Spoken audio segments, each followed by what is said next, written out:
Hello, my name is Marie Iannone, and some people call me Nancy. And today I'm going to talk to you about teaching law students in an asynchronous format. It can be difficult because we deal with complex content, and when it comes to skills, which I teach, the interactive component is essential.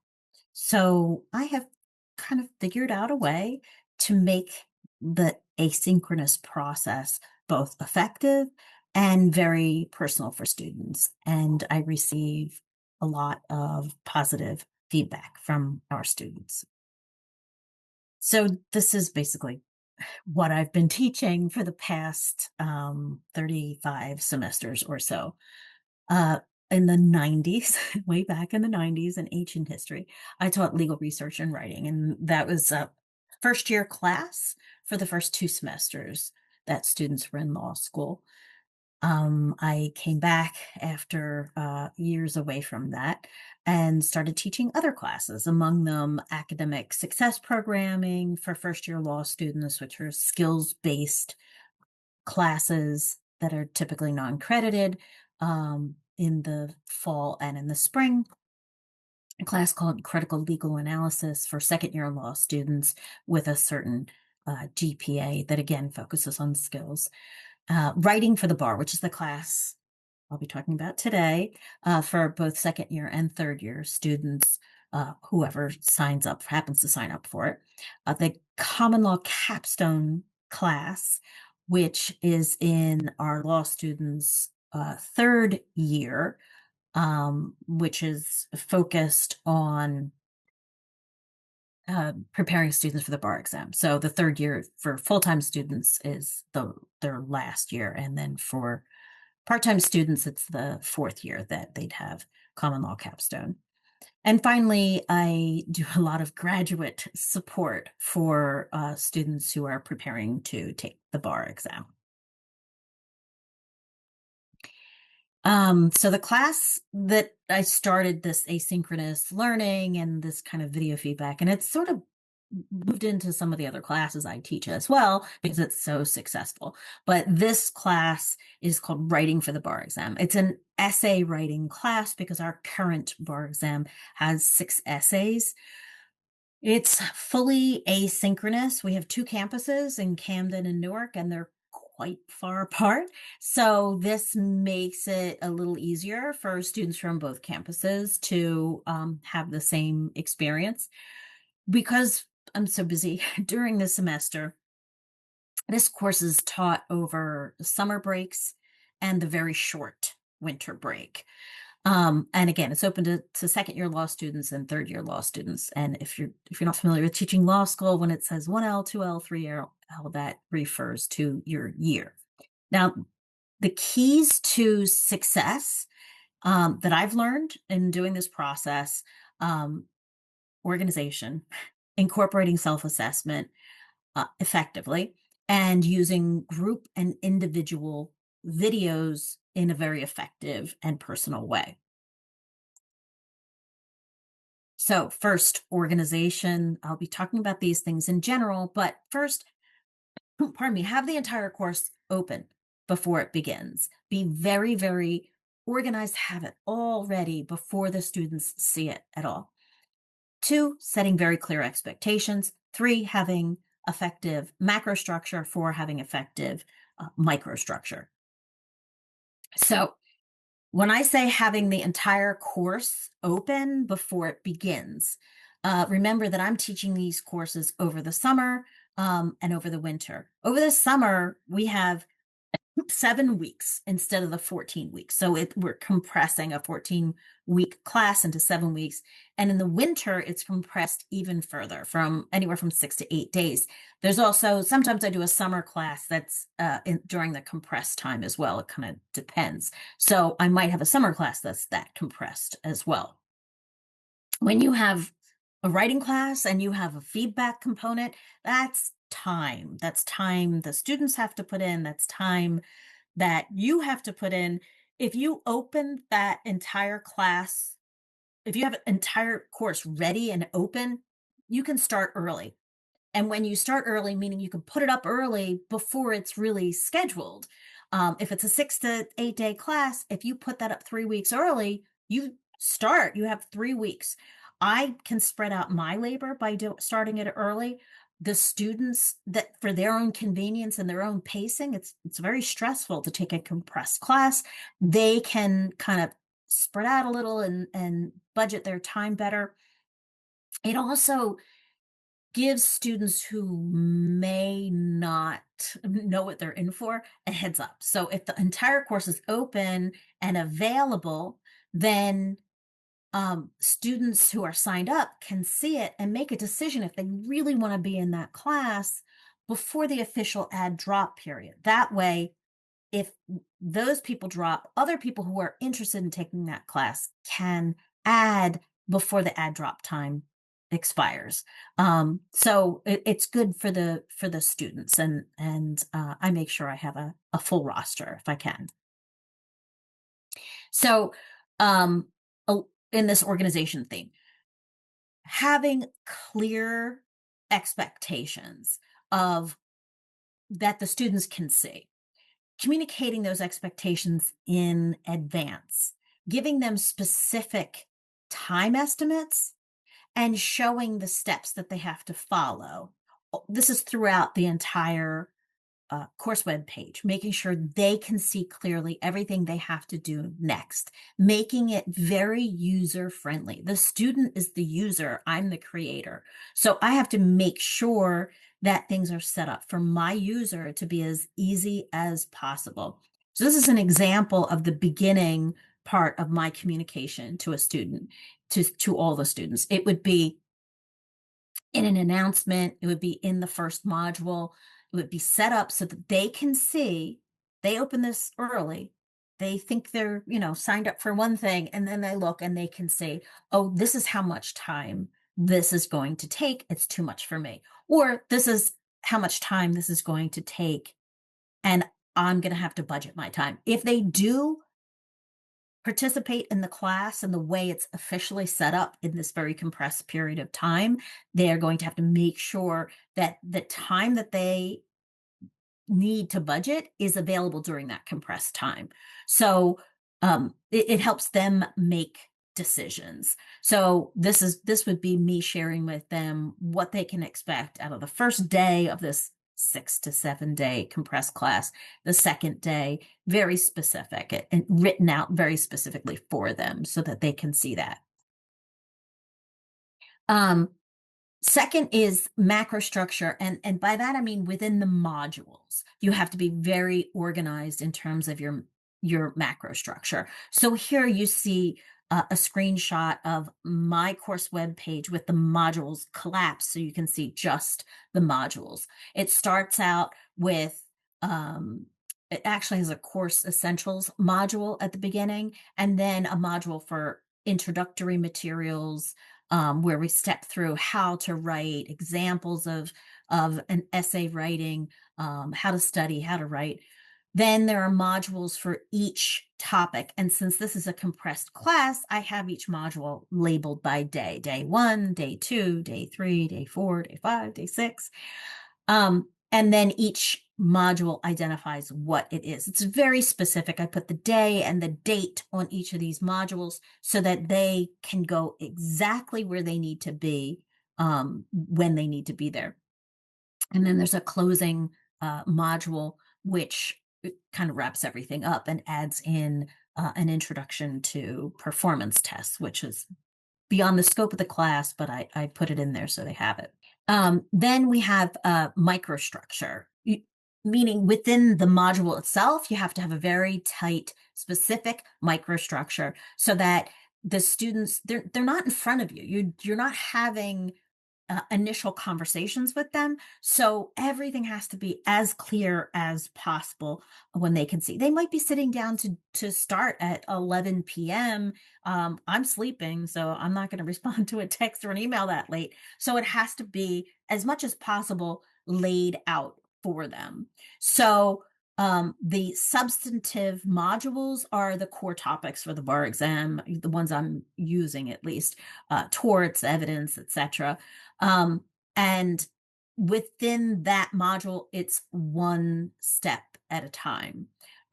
It's the overview lecture, the assigned reading and studying materials, the actual written assignment that they have to do, the essay, the video on group feedback, the self-reflection steps, the video on individual feedback, which just directs them to look at it, and then rinse, lather, repeat for the next module. It's every module, to the extent possible, should be structured the exact same way as the previous module. It builds in a level of expectation and comfort so that by the time the second assignment rolls around, there's no confusion whatsoever. Everything is rinse, lather, repeat.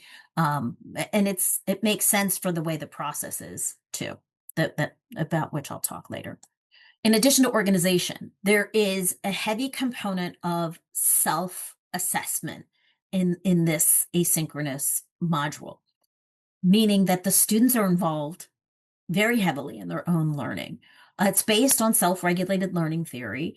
It's has part of it including comparative materials that the students can use to compare their own performance.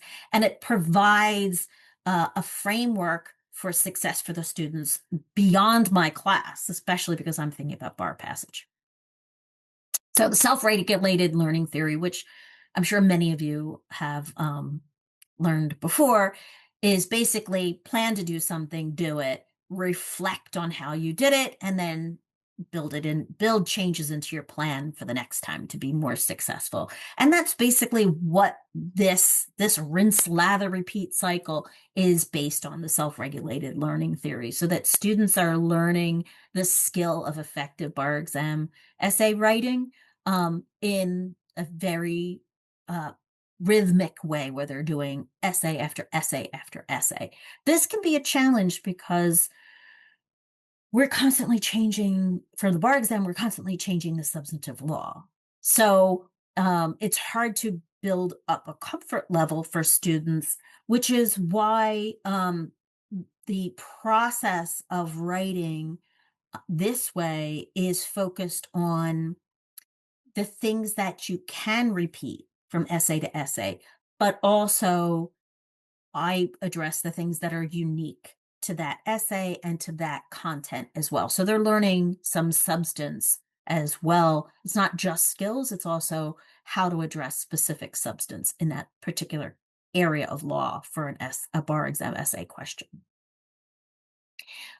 This is an example of the part of the component of self-assessment. So at this point, they've already finished their essay, their essay assignment, and then there's an entry directing them to download a model answer, which is, we use Kaplan, so it'll say a Kaplan answer, two New Jersey sample answers, because those are passing answers, and then do a critique chart, which was provided to them, where they outline the model answer, they outline the first sample answer, they outline the second sample answer, and then they outline their own answer, and then they're comparing section by section their answer to these two other answers. Now, I use those three things for specific reasons. So often we teach by model answer. This is how you should write. This is how you should write. This is how you should write. But for the bar exam, it isn't always about writing perfectly, because many of our students have challenges with how long it's going to take them. It's a 30-minute race to write as much as they know. So if their typing speed is slower, or their processing speed is slower, or their reading speed is slower, they may not ever be able to reach the quality of a model answer, because there's simply not enough time. So I talk to them about strategies. This is a good way to write, but what if you can't, because of reasons that you can't fix? You can't change your typing speed, a month before the bar exam. So take a look at the sample answers. Those are answers of people who had 30 minutes. and they might have mistakes. They might have some formatting issues, but they still passed. So I like to constantly balance the model against the reality of passing answers and tell them, you should aim to be close to the model as you can, but understand that you're not going to be able to write a perfect answer in 30 minutes. So I believe that this is a good framework for how they can write the answers. By looking at all three different ones, they can see if the model answer and the two sample answers nailed this issue really, really well. Well, I obviously got this wrong. I need to fix it. I need to go back to the outline of the law. I need to study more. I need to fix how I'm looking at these things. So the self-critique chart allows them to focus very specifically on each issue, very specifically on how the writer wrote the law for each issue, and specifically how the writer analyzed the issue by applying law to fact.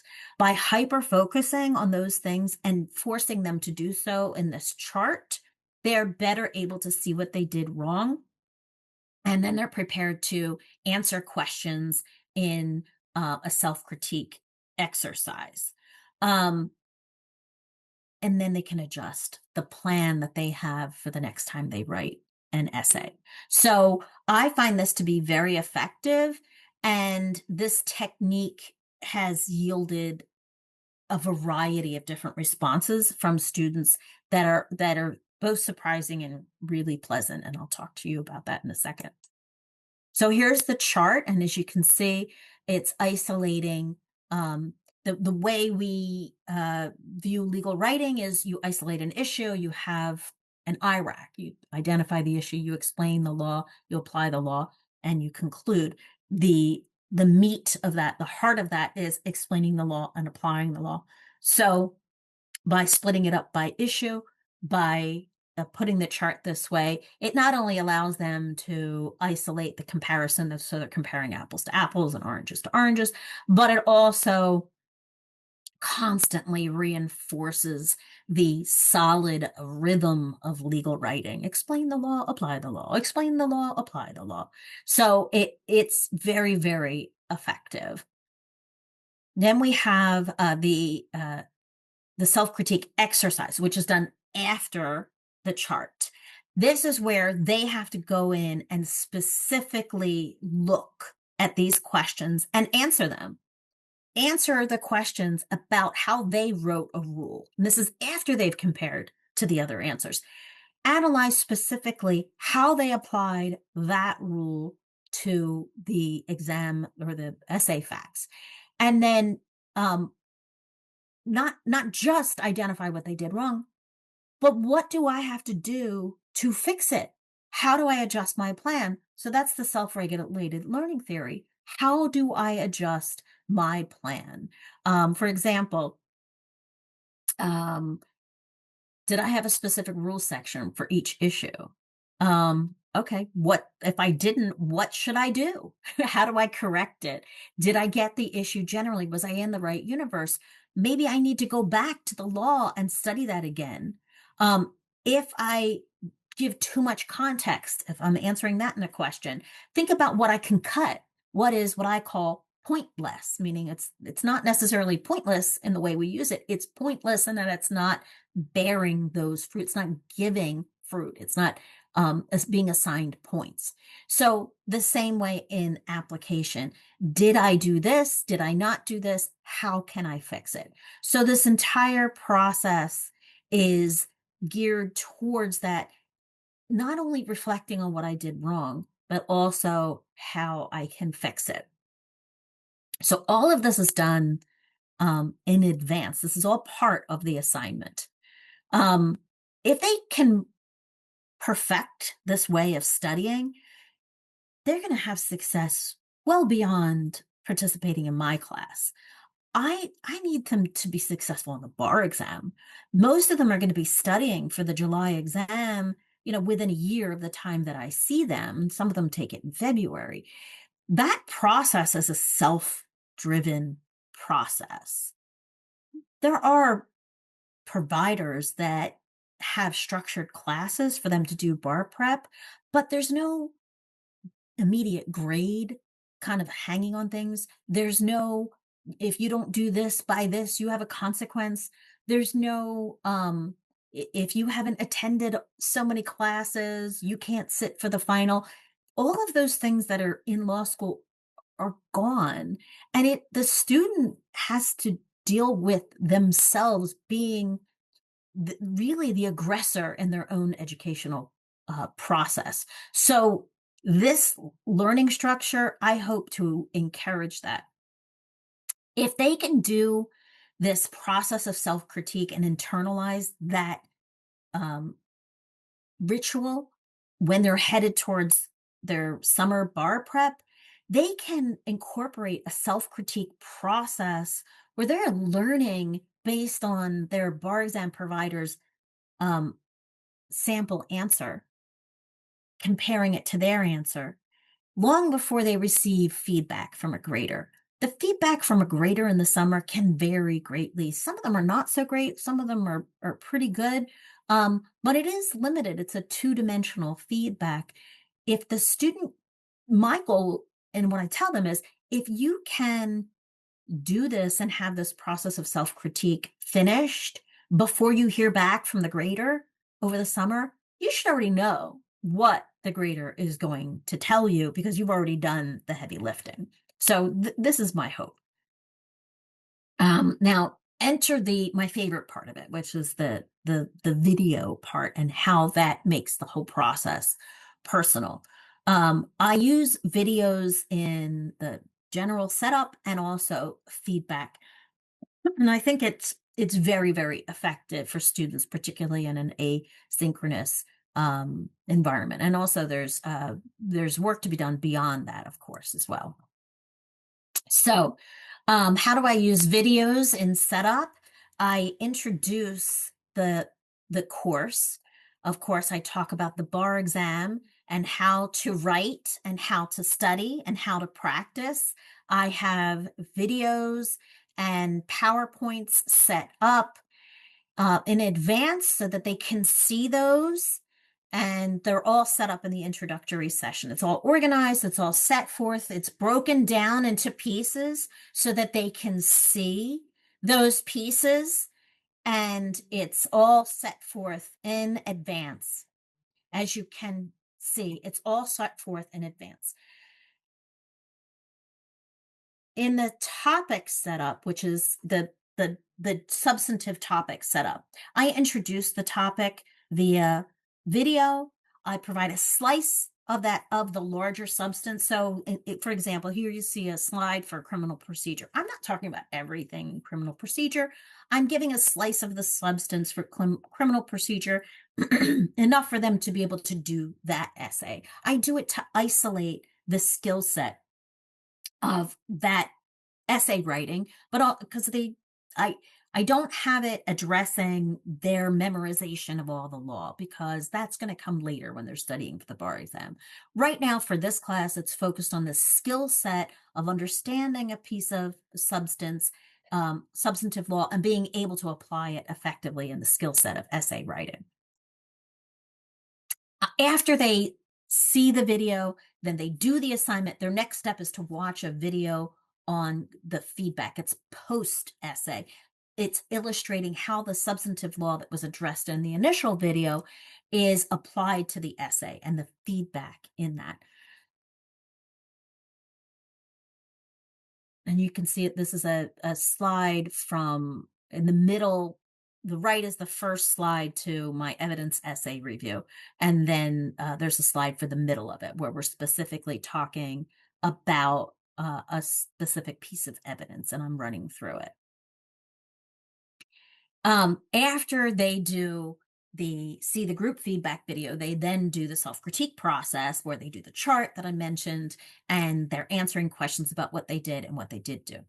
Then I come in. So I read their answer and their self-critique. To me, it's one big assignment. I'm not isolating on just their essay, but I'm also looking at what they said about their essay performance.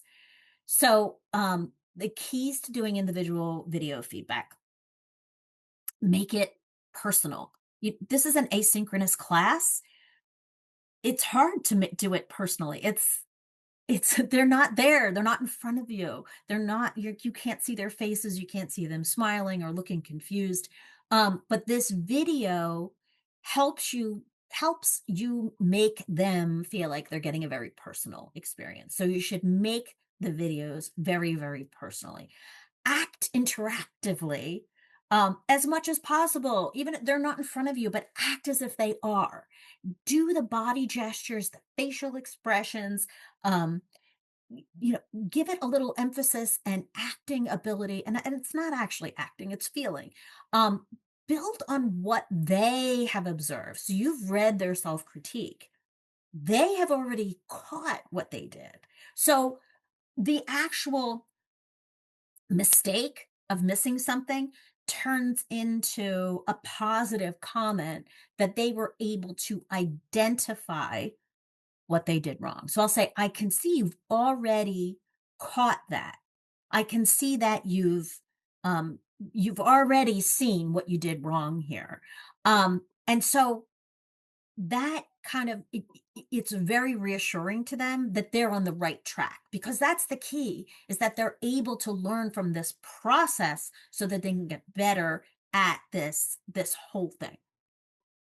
Often, and this is where I'm talking about the students who just blow me away on how much they love the process.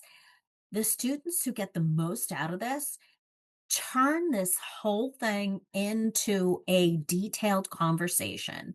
So they do the self critique, they write things in the self critique, they insert questions in the self critique where they're asking me specifically, should I have done this? What should I have done? Was this right? For those students who put that much in, they get that much more out of the video feedback that I give them personally. So here's an example.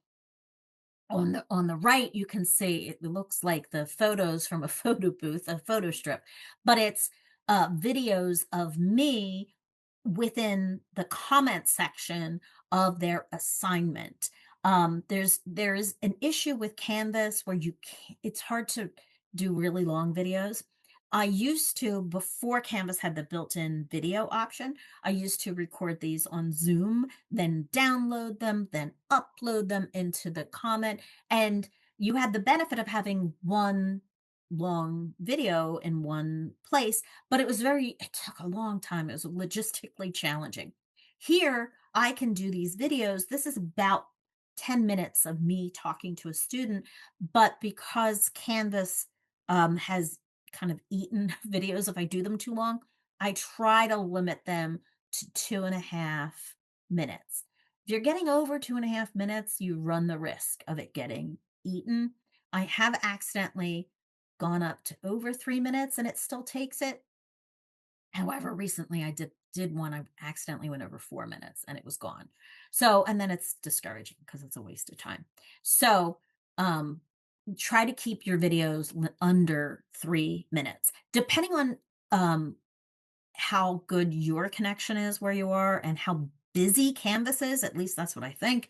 It can take longer to upload the video. So you do have to kind of wait for that to upload until you can make your next comment. But on the left, you would see what the comment that they pick, and it's me. Now, this is me. I'm reviewing an evidence essay. So I'm wearing my sweatshirt that says, um, objection, hearsay. And, in reality, they don't really care what you're wearing. As you can see, this is my office is basically my laundry room, my mud room. I've got got shoes back there and a coat rack. I can't figure out how to blur like it is right now. I can't figure out how to blur in Canvas. I don't think it's an option. Maybe they'll give that as an option one day, but or either that or I just don't know. So, we're kind of stuck with that background. I just joke around with the students and I tell them, hey, welcome to my office slash mudroom. And they don't have a problem with, they don't care what I'm wearing. They don't care what I look like. They don't care what the background is. They care about what I'm saying to them. That is what they care about. So I'm going to give you, hopefully it plays right. I'm going to give you an example of a third assignment. So this is why I provide this context. This is the third assignment. So this process is very familiar with this student by now. This student and I have had multiple interactive conversations, both with this process via text and via phone call. Um, this student used the self critique process to the greatest advantage and had many questions and comments on the self critique that I, in turn, used as a launching point to have that interactive conversation. And this is the second of four comments on this assignment. It was the slide previously is this is the middle one of those four comments. So you said the examples show you don't necessarily have to spell everything correctly, no, or have rules entirely written out, as long as the gist makes sense and it's easy for the reader to grasp. This is true. So your goals should be organization, broad strokes, mostly correct, flesh if you can. You want to get to that pass, which only requires mediocrity, but it also requires you to finish. So as you're cutting out time, you can sometimes cut quality depending on, like, if you're a really fast typist, you got all the issues right away. Oh, it's a mix of strategy and time.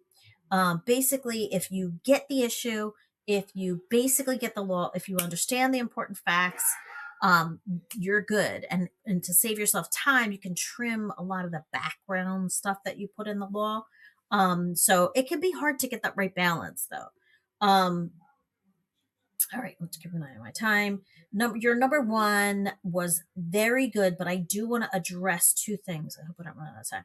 One, use the wording. You said it's an exemption if it's not offered for the truth. So that is not true. It's not an exemption if it's not offered for the truth. If it's not offered for the truth, it's not hearsay. And the rest of that stuff in the sentence, they're just not hearsay. If it meets the definition of hearsay, it's an out of court statement offered for the truth, which is part of the definition, offered for the truth of the matter. Then you're like, yep, definition of hearsay. Oh, but it's exempted. So do you see the difference between, if it's not offered for the truth, it's not hearsay because it doesn't meet the definition. If it's offered for the truth, but there's an applicable exemption, then it's an exemption. So it's you got to percolate that in your mind. Then you said one of the things you were talking about was it being offered for his state of mind, and no. So for us, the self. Okay. And I went on there. I went on there and the next comment because I was running out of time, and that's a little bit of a downside that um, you, I'm a little self-conscious of the clock when I'm talking to students. And again, sometimes I forget and I go too far over. But I do try to match, like if there's four issues, I'll try to do a video per issue. I'll try to break those topics where they make sense. And um, beyond the videos, and students, trust me, they love the videos. But often they need more than that. With an asynchronous class, you have to make sure you are accessible to them and not just saying you're accessible. I tell them, I love to talk to students. You're not bothering me. Please contact me. I send out announcements. I put in the videos and I mention in the modules, please contact me. Even the feedback, I'll say something and say, if you play this again, if you're still not getting it, reach out to me. I'll tell them you can always meet with me by Zoom, by phone, by text, by email. Texting is very, very popular with students. They like being able to text you a quick message and you reply to them. The goal is to personalize that experience, to make sure that they feel like they're connecting with you, even though it's asynchronous. The feedback from students is very, very positive.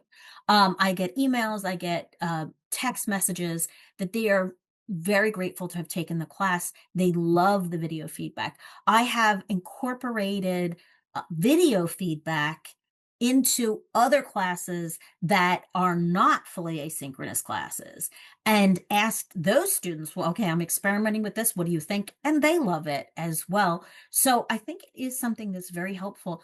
You can bring a level of animation to feedback by video that you can't do in writing.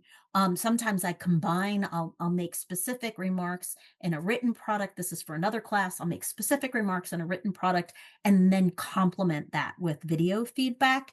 For the essay class, the entire feedback is video feedback. I've also incorporated this year into ASP first year classes video feedback, and I'm getting positive feedback from them about the video feedback. Now, the class that I just did is the bar exam essay writing class. We have changes afoot at the bar exam. Starting for us in New Jersey in 2028, there's going to be no more essays on the bar exam because there's changes to the national bar exam that our state uses. Um, I'm going to adapt this format for new challenges for the bar exam. And as I said, I also use it in whole or in part in other classes. I'm going to be kind of putting this in wherever I can because they like it and they seem to benefit from that.